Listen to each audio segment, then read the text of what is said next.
Hello boys and girls, Mrs. Rush is going to read you another story, and this one is called Toad's Road Code.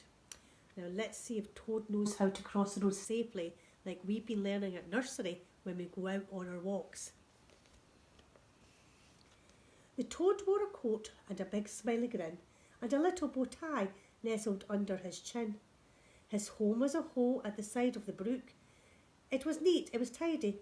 Come in, have a look. The Toad was a traveller and he liked to roam all over the marshes surrounding his home. But one day he thought, I think I shall wander to visit my cousin who lives way out yonder. From his cosy toad hole he skipped and he hopped with a nice gooey cake which he never once dropped. He whistled a tune as he bounced and he bobbed to the road at the end of the marsh where he stopped. How did they do? Will I make it across? With neither myself nor the cake getting squashed. But I'm due at my cousin's for afternoon tea. How hard can it be? I mean, seriously?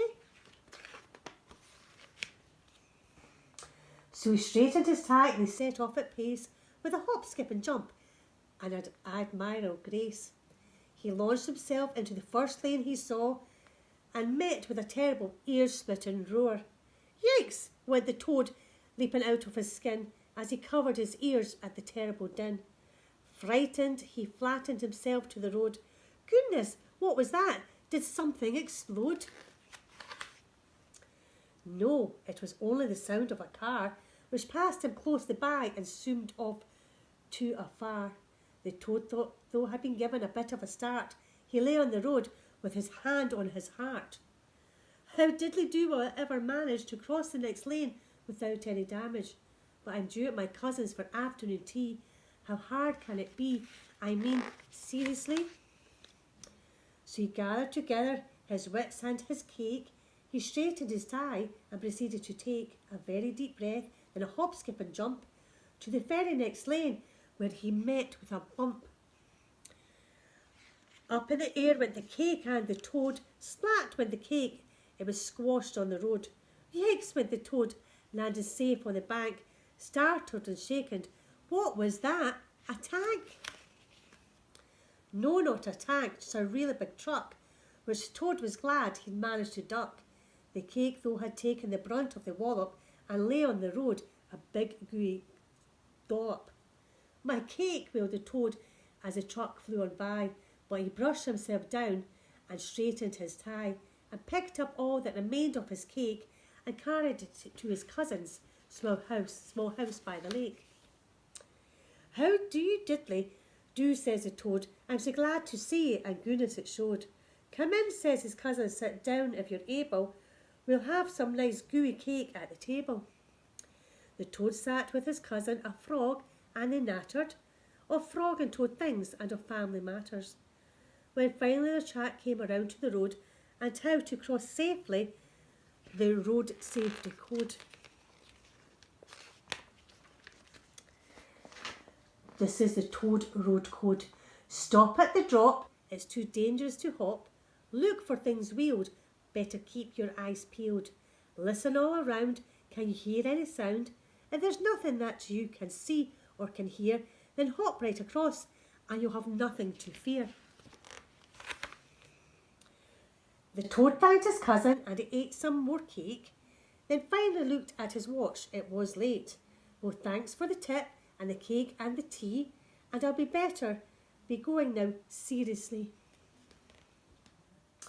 The frog gave him a hug, then gave the Toad his jacket and the last piece of cake in a brown paper packet.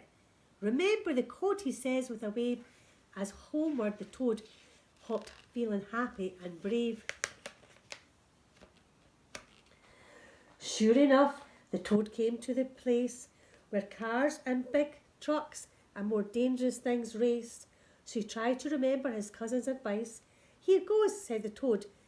He reminded himself twice. Stop, look and listen. The Toad's cousin has says, so mopped droplets of sweat from his head. He stopped at the curb, cupped his hair and then he watched. And when it was all clear, he hopped safely across. Hooray, laughed the Toad with delight and relief.